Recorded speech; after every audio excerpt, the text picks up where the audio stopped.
Quand ils sont sortis sur les ronds-points la première fois, c'était contre le prix de l'essence, mais aussi pour plus de pouvoir d'achat et plus de démocratie. Ils voulaient surtout être entendus et que leur vie change. Pendant des mois, chaque samedi, ils ont manifesté pour ça. 2 ans après la naissance de la contestation, que sont devenus les Gilets jaunes ? Mediapart a rencontré 3 d'entre eux. Antoine Boudinet, mutilé lors d'une manifestation, s'est engagé en politique, à Bordeaux, pour dénoncer le maintien de l'ordre à la française. C'est à notre gouvernement de ne pas utiliser d'armes qui sont capables de mutiler les gens. On est le dernier pays d'Europe à les utiliser. Richard, lui, continue la lutte de terrain sur un rond-point de Montpellier et croit encore à la possibilité d'une révolution. C'est la rage qui me vient plus que la colère. C'est-à-dire que c'était évident qu'ils se foutaient de notre gueule, c'était évident. Anne garde des amis, des souvenirs de son combat à Nancy, mais s'est éloignée d'un mouvement devenu trop violent. Je me suis rendu compte que ça me faisait du bien de m'éloigner. À un moment, j'ai pris la priorité de me recentrer sur ma vie, quoi. Le parcours de chacun d'entre eux donne à voir une des multiples facettes de ce qu'est devenu le mouvement des Gilets jaunes.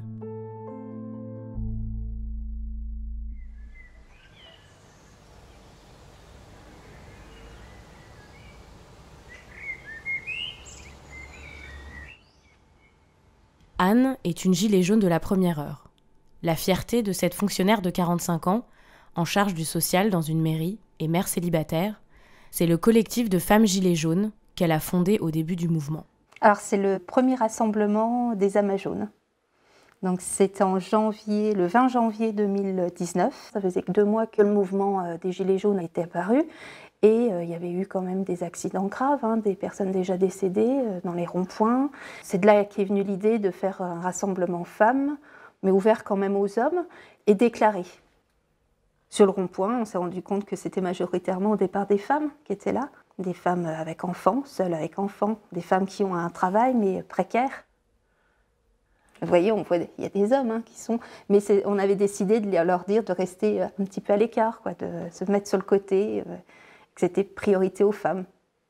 Il y a un côté, nous aussi on existe et nous aussi on s'est mis dans le mouvement parce qu'on a des difficultés quotidiennes.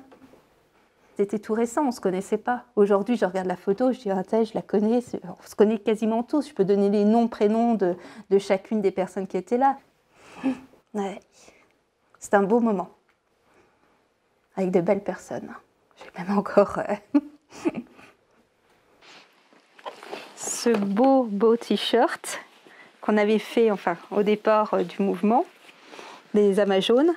Et vous voyez, c'est 2018-2019. On ne pensait pas qu'en 2019, en 2020, on serait encore à nous battre encore pour faire avancer les choses. Donc, c'est parlant parce que 2018-2019, pour nous, c'était en un an de temps, ça serait fait, quoi. On aurait eu des avancées, puis non. Si je vois ma situation, ça n'est vulgaire.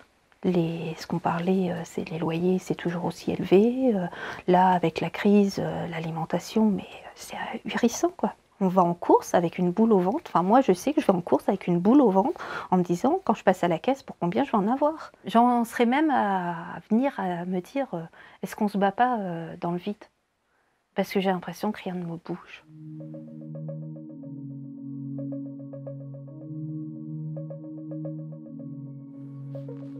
Salut à vous. Salut.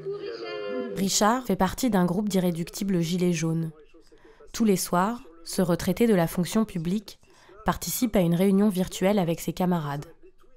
Au programme ce soir-là, l'occupation de leur rond-point. Vous avez fait l'ordre du jour? Non, non. on est samedi. Oui, mais moi je l'ai fait. Écoute, c'est très bien, Richard, pour une fois que tu bosses. Oui. Ce qui est sûr, c'est qu'il faut qu'on ait la banderole liberté, égalité, fraternité, répression. La toute nouvelle banderole magnifique que tu viens de faire, c'est-à-dire sécurité sociale barrée, remplacée par sécurité globale. Okay. Qu'est-ce que vous en pensez? Pas de problème. Richard et son groupe débattent aussi de la nécessité de s'intégrer désormais à d'autres luttes. Ça serait bien sur Montpellier qu'on organise quelque chose pour tous ces restaurateurs, ces mecs qui ont des bars et qui n'en peuvent plus. En tant que gilets jaunes près d'Arène, avec ce qu'on représente, on en avait parlé, je pense que ça serait bien d'organiser quelque chose. Organiser une manifestation pour soutenir les commerçants, dès l'instant que j'ai l'impression qu'ils n'attendent pas après le soutien des gilets jaunes, quoi. Hein. On a l'exemple avec les enseignants, on a l'exemple avec les hôpitaux, on a l'exemple avec les avocats. C'est-à-dire que le lien, il a été difficile à faire avec cela. Il a fallu, en fait, pour gagner ce lien, progressivement, aller en soutien de leur propre lutte. Pour Richard, ce qui leur reste, c'est la déception de ne pas avoir été entendus. Ça a été unanime, quoi. Bon, ils ont compris tout de suite, les Gilets jaunes, qu'on se foutait de leur gueule. À aucun moment, sur notre rond-point, il n'y en a pas eu un pour dire « Ah oui, mais peut-être que ça apportera quelque chose. » quoi. Non, c'était évident qu'ils se foutaient de notre gueule, c'était évident.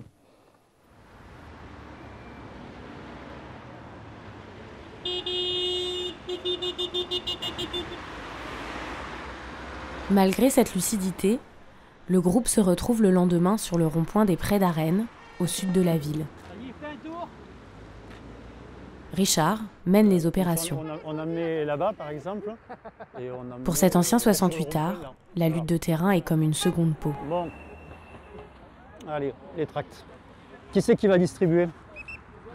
Allez, là, là, oui, ouais, je viens. Merci, bon après-midi.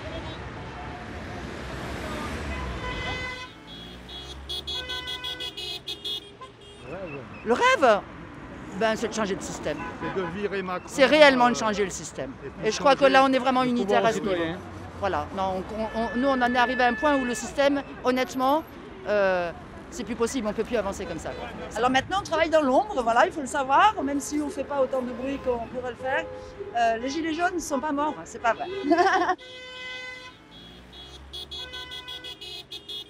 J'ai l'impression que depuis 68, on ne fait que perdre. Enfin, j'ai plus que l'impression. On ne fait que perdre. Mais moi, depuis 68, je n'ai pas perdu l'espoir que les choses tournent dans le bon sens.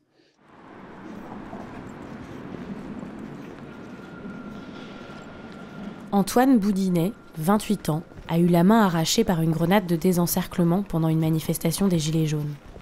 C'était le 8 décembre 2018 sur la place Péberlan. Et en gros, ouais, le feu de barricade était là à peu près. Et donc voilà, il y avait les CRS qui étaient de ce côté-là. En fait, c'est au moment même où j'arrive que la grenade roule à mes pieds, que je la ramasse. J'ai même pas le temps de réfléchir en fait. C'est que le moment où je retombe vers les manifestants en me tenant le bras, en sentant que j'ai sur un choc, mais sans avoir vu l'étendue des dégâts, que je vois la tronche des autres manifestants et que je vois surtout la peur, l'horreur qu'ils ont sur les yeux.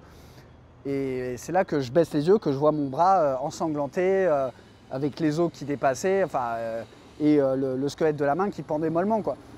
Et donc c'est le moment sur la vidéo qui a fait le buzz, où on me voit hurler à la mort, à m'en casser les poumons, quoi.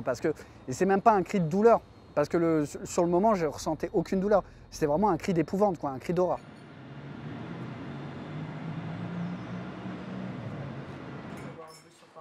Non, mais Antoine, qui a été contraint d'arrêter ses études d'histoire à cause de sa mutilation, a été élu il y a quelques mois conseiller municipal de la ville de Bordeaux, sur la liste de l'ancien candidat à la présidentielle, Philippe Poutou.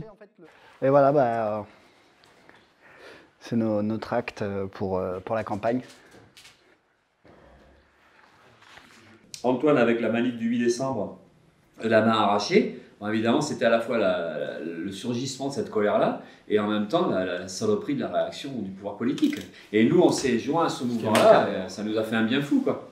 L'objectif du nouvel élu, dénoncer l'utilisation de grenades et de LBD par la police en manifestation. Et peut-être qu'effectivement, c'est à notre gouvernement de ne pas utiliser d'armes qui sont capables de mutiler les gens. En sachant toujours, encore, et je le répète à chaque fois, qu'on est le dernier pays d'Europe à les utiliser. Ce soir-là, Antoine siégera au conseil municipal. L'équipe se met d'accord sur les votes à adopter. On n'avait pas déjà voté contre ça? On n'est pas pour parce que c'est forcément insuffisant, mais le contre c'est délicat aussi parce qu'il y a l'aide aux salariés handicapés, enfin, toi tu as plein de trucs qui... le contre c'est compliqué. 309 abstentions. La 17 on est contre par contre. 16 abstentions. Intervention de Antoine. Ouais. Là où j'ai fait très attention, c'est de ne pas me réclamer comme leader de Gilets jaunes, représentant des Gilets jaunes à la mairie. Non, je leur ai dit dès le départ, moi je me considère comme un Gilet jaune dans une liste pour la mairie. Et donc maintenant, je suis un Gilet jaune à la mairie. Je suis juste une personne en colère de plus, quoi. Voilà.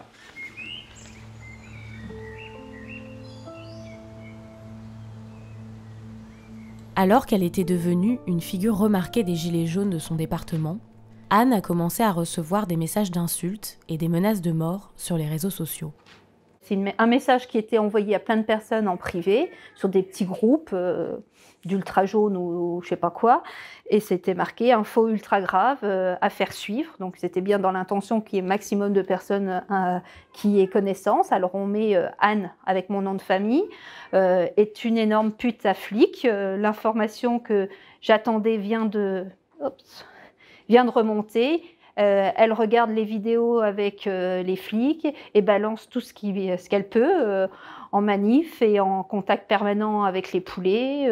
Mes sources sont sûres. Enfin voilà, tout ce qui est dit, c'est du n'importe quoi. C'est jamais été le cas. Je peux comprendre la violence et la colère de certains, comme j'ai dit tout à l'heure, par rapport à des blessures. Quand on a une blessure à vie, qu'on est éborgné, qu'on soit en colère, et ça, je peux le comprendre.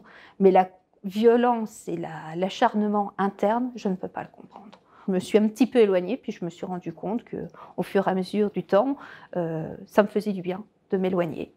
Puis à un moment, j'ai pris la priorité de me recentrer sur ma vie, quoi. Mon travail, ma famille, enfin voilà. Et donc j'ai arrêté, mais j'ai bien précisé que j'ai arrêté le mouvement des Gilets jaunes, mais les amas jaunes me tenaient toujours à cœur, quoi. Donc je restais Gilets jaunes au fond du cœur quand même. Allez-y, rentrez, salut, ça va? D'ailleurs, cet après-midi-là, Anne organise chez elle une réunion avec les amas jaunes. C'est la première depuis le déconfinement. J'en ai quelques-uns, moi, encore dans le garage. Elles se réunissent dans l'espoir de reprendre leurs activités, même en temps de Covid. J'ai une date, moi, qui me vient en tête, hein, c'est quand même pour les amas jaunes, c'est le 20 janvier. Notre premier rassemblement a eu lieu le 20 janvier à Nancy, place Simone Veil. Je pense que tout le monde... Et je me dis, on a fait les 2 ans des Gilets jaunes, il y a eu des différentes actions qui ont été faites. Est-ce qu'on ne pourrait pas prévoir, au niveau des amas jaunes, fêter ces 2 ans dignement? Sur Nancy, tu as quand même des femmes qui se bougent énormément dans le milieu associatif et tout ça, les récompenser, tu vois, les Amas Jaunes Awards. Enfin, voilà, hein, tu vois, des idées comme ça, rester ouvert sur les autres, pas fermé sur Amas Jaunes. Ouais, ça fait du bien de se retrouver, Ouais, ça a manqué. Hein. Ah oui, ça m'a manqué. Ouais. Oh là là, je regarde, puis je vois une voiture arriver, une belle voiture noire comme ça qui se gare juste à côté de moi. Puis on avait donné 1 heure pour aller décharger les camions avec les pneus. J'ouvre ma fenêtre, puis je dis bon, c'est bon, on y va quoi. Je dis éteignez vos phares, vos veilleuses parce que vous n'aurez plus de batterie. C'était la BAC. D'un seul coup, je les vois qui me regardent, les 4 bonhommes. Ils étaient habillés tout en noir. Je suis contente que certains aient encore cette force de résister, de poursuivre. Après, certains n'ont pas eu aussi, comme moi, les menaces qui ont été mis moins... certains, voilà, n'ont pas eu ça. Moi, c'est comme je l'ai dit tout à l'heure, hein, c'est ça qui m'a fait arrêter. Hein. Enfin, moi, j'ai toujours autant la haine qu'il y a 2 ans, sauf que effectivement, alors moi, j'ai pas manifesté depuis le 17 novembre l'année dernière parce que ça a été franchement cauchemardesque. Mais après, c'est dans les actions, je trouve que ça a évolué. Enfin, moi, je sais que je m'incruste dans les meetings politiques, je m'incruste partout où je peux, et je continue à passer le message, on va dire, d'une certaine façon. Mais de toute façon, le combat, il continue tout le temps. Hein. Ou dans une forme ou dans une autre. Hein. C'est la colère toujours là. Moi, je parle parce que j'ai un recul. Là, toi, mais moi, je suis aussi gilet jaune. C'est ce que je dis. Sinon, je ne ferais pas un truc des amas jaunes aujourd'hui. Ça montre que je suis toujours gilet jaune. J'ai changé, comme Céline, j'ai plus la même vision. Puis on sent plus la conviction pareille. C'est plus comme au départ.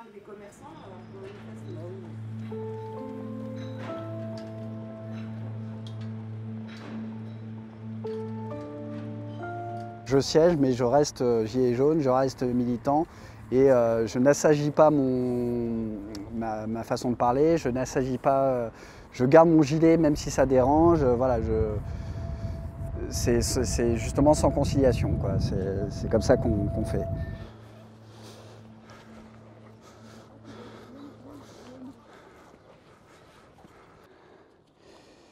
Alors, elle est où cette carte de la mairie? Voilà.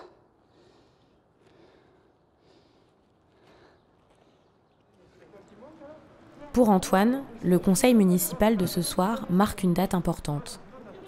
On est le 8 décembre 2020, 2 ans exactement après la manifestation pendant laquelle il a perdu sa main.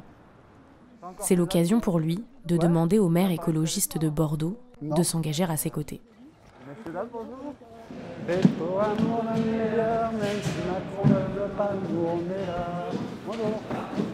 Du coup, c'est le conseil effectivement qui se passe pendant les 2 ans, donc la date anniversaire de ma main arrachée. Et donc, du coup, c'est aussi le conseil où on va demander à Pierre Urmic de se positionner sur les armes sublétales, les LBD 40, grenades explosives. Et voilà, on va demander ce moratoire et puis on verra bien quelle sera la réponse d'Urmic. Je vous remercie. Je m'en félicite. Vous faisiez allusion aux tenues exemplaires exigées. Après plus de 6 heures de débat, c'est l'heure des questions. Antoine peut enfin poser la sienne. Samedi 8 décembre 2018, place Péberlan. Alors que je participais pacifiquement à une manifestation dite Gilets jaunes, j'ai eu la main arrachée par une GF 4. La grenade lacrymogène instantanée GF 4 est une grenade assourdissante et à effet de souffle contenant une charge explosive constituée de 26 grammes de TNT ainsi que de 4 grammes d'exocire. Que l'on soit d'accord ou non avec les multiples revendications portées par le mouvement de Gilets jaunes, il est inadmissible que des manifestants pacifiques ou non soient mutilés sur la place Péberlan. Il est inadmissible que leur vie soit mise en danger parce qu'ils, elles, exercent leur droit de s'opposer à une politique qui les précarise et les méprise.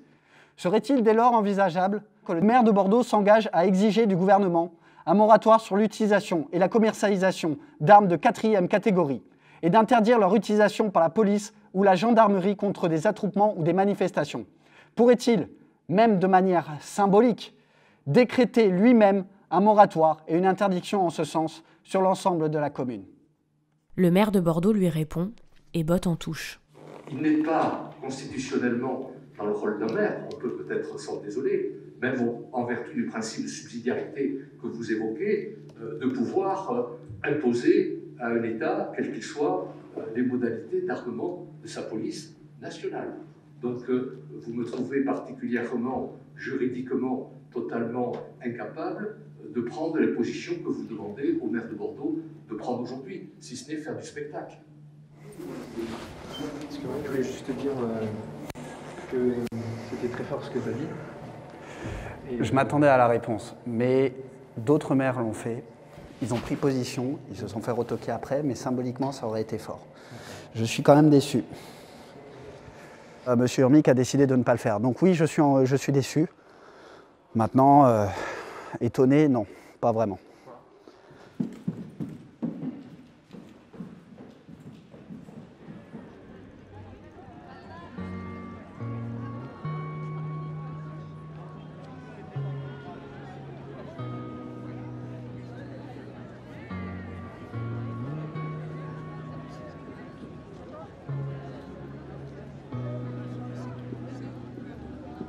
Que j'espère depuis toujours, mais plus encore quand il y a des manifs comme celle-là, c'est que ce soit le début de quelque chose. Plutôt la continuité de ce que nous on fait depuis 2 ans, c'est-à-dire que l'étincelle qu'on a lancée il y a 2 ans, ça finisse par prendre feu. Voilà, c'est vraiment une lutte, un combat. J'ai pris mes distances sur le mouvement général des Gilets jaunes. Je regrette en rien. Ça, c'est important de le dire. Quand on perd sa main au tout début, on est dans une colère très chaude, très dure. On en bave, très clairement. Maintenant, j'essaie d'aller plus loin avec les camarades et surtout de rien lâcher, quoi.